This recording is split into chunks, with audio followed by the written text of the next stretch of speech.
My name is Dustin Porter, and I'm the kind of guy who lives life for the adventure, story told. And every time I tell my story, somebody always tells me that my life sounds like so much fun, and they wish that their life was so full of adventure. And I ask them, why isn't it? And everybody's answer is always the same: they can't afford it. But the reality is that almost everybody can afford it. If you were to put away even half the money that most people spend on alcohol and or cigarettes in 1 year, you could afford to travel the world. You could see something new, something exciting every single year. And I'm going to show you just how easy it is. Every place I go, I will not exceed the budget of somebody who smoked a pack of cigarettes a day and drank a case of beer only on the weekends. This is Around the World on a Beer Budget. Hey guys, this week I'm in the Cariboo region of British Columbia, and today I get to do something that I've wanted to do for a long time. A couple years ago, I read this book, Three Against the Wilderness, and I was so moved and inspired by the story. It's a book about a man, Eric Collier, his wife Lillian, and their son Vesey. In 1920, Eric moved from England to British Columbia. He was working at the Gang Ranch where he met his wife Lillian.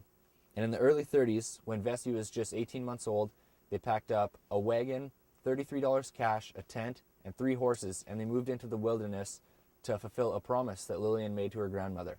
And that promise was to restore beavers back to the area. At this time, it was the heat of the fur trade, and beavers had been completely wiped out, which led to a lot of problems. All the dams started to erode, and all the water was drying up. All the farmers' cattle was dying of thirst. So Eric packed up his family and their belongings and headed into the wilderness. They built a small 4-bedroom cabin where they lived for 26 years. I don't want to give away too much because you have to read the book yourself, but we're going to find that cabin today. I have one more stop planned about halfway there, and these winter days are short, so let's hit the road.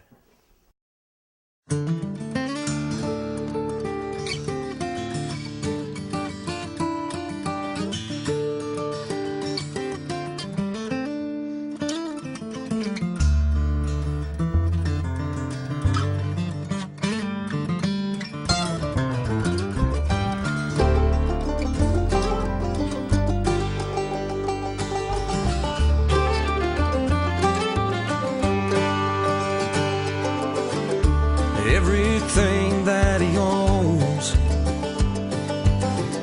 is made of leather, iron, and wood. He's never seen or used. Well, it's a beautiful sunny day here in the Cariboo. We're about halfway to the homestead site from the book, and we took a little detour to a place called Firewall Canyon, and the whole Cariboo is scattered with history. You can find old Quigley holes, homestead sites, things like that. If you can see in behind me here, there's a homestead site. And I'm also told that here in Firewall Canyon, there's a trail that goes up in the hills, and you can find some Indian petroglyphs. So we're going to go check out the homestead site, and then we're going to see if we can find the petroglyphs.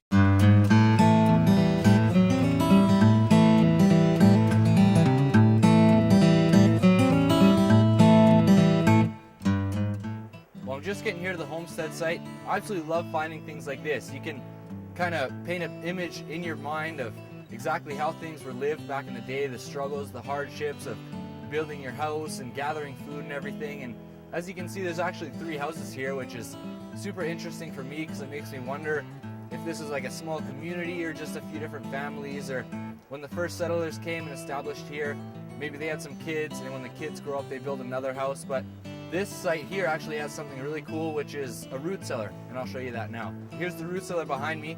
These things are so cool to find because you can see just how hard life was back in the day before they had refrigerators and the small things that we take for granted today. The amount of work it took to build something like this, the whole frame, and cover the entire thing with dirt and rocks, and you can definitely tell that back then things were built to last because it's still standing today. Let's take a look inside.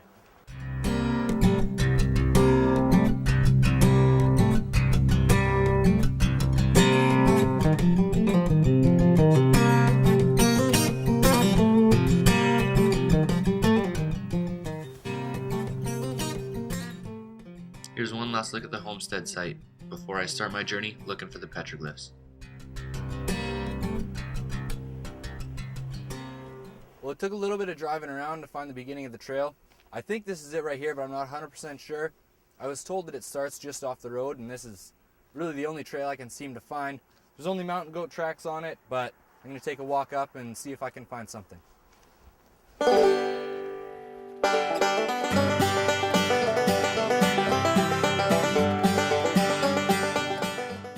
Definitely should have brought my snowshoes.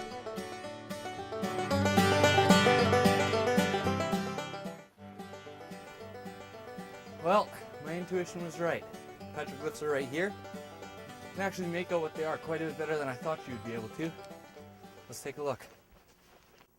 Well, here we are at the petroglyphs. You probably can't make it out quite as good as I can, but right here you can see a bird. Up top here is possibly a mountain goat or a deer or something like that. And over here you can just barely see smudged out kind of what is a person and a bow and arrow. And it's so amazing that these petroglyphs have held up for so long. You know, just like I said before, the Caribou is so full of history. In one stop here, we found evidence of 2 different settlers in 2 different eras before we were even here. And the fact that these have stood up for so long, well over 100 years, is absolutely incredible and a really good find. Well, that's about all there is to see here at Farwell Canyon. We found the homestead site, we found the petroglyphs. I filled my boots full of snow, so I'm ready to get in the truck, warm up, see if I can find the Collier cabin.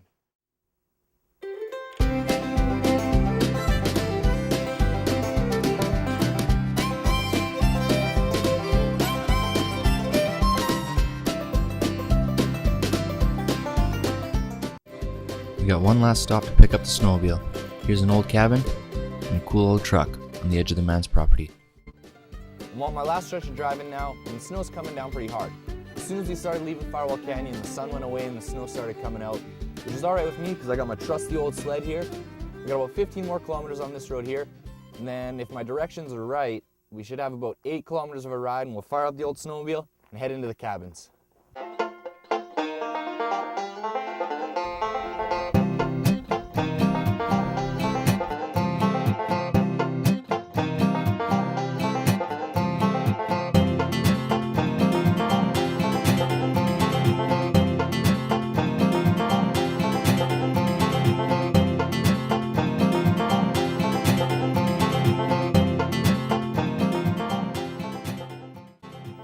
Well, I'm sure you can tell by my hair and my snowmobile that the snow out here is just a little bit too deep for this old sled to handle. Somehow, I made it about 7 kilometers. It was tons of fun, tons of powder, really messy. I got stuck a few times, but hey, that's all in the name of the game. Got about 1 more kilometer to go. There's a big hill right here. I doubt I'll make it back up, so I'm just gonna walk the rest of the way.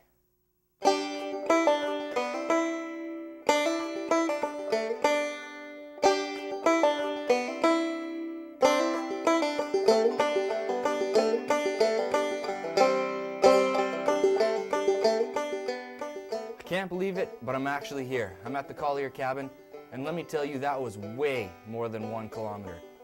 I'm guessing it was about 4 kilometers, and in that much snow, that is so hard to walk through. It's up to my knees, and I'm just plowing through it, and it takes so much energy. So I am just exhausted. I'm gonna hang out here in the cabin for a little bit, let my hair defrost, and I'll give you the grand tour.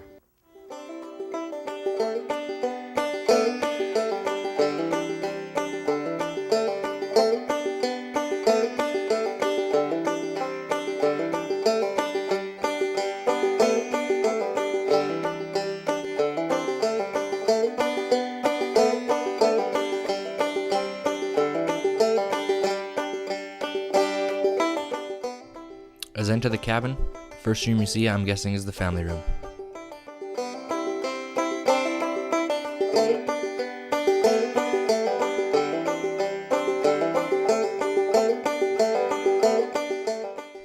Here, you can see one of the 2 bedrooms.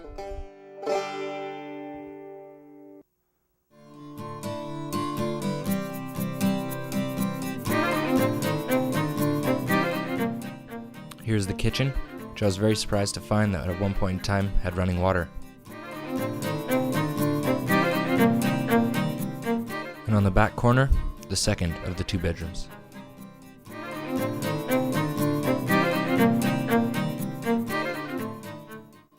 You know, the hike took a lot longer than I thought I was going to, so I can't stick around as long as I would like, but I'm so glad that I pushed through and got all the way here. A couple times I actually thought I was going the wrong way and I debated turning around and heading back, but I'm so glad I pushed through and made it here and got to see the cabin and the homestead. And it's so incredible that this cabin is still standing today. You know, like I said before, the military came and put a new roof on it and a couple new windows in 1994, but the whole frame of the cabin is still original from when Eric Collier and his family built it. Even the old outhouse in the back is still standing. There's a horse barn there as well, and there was one more on my way in. And let's take one more close look, and then we'll head home.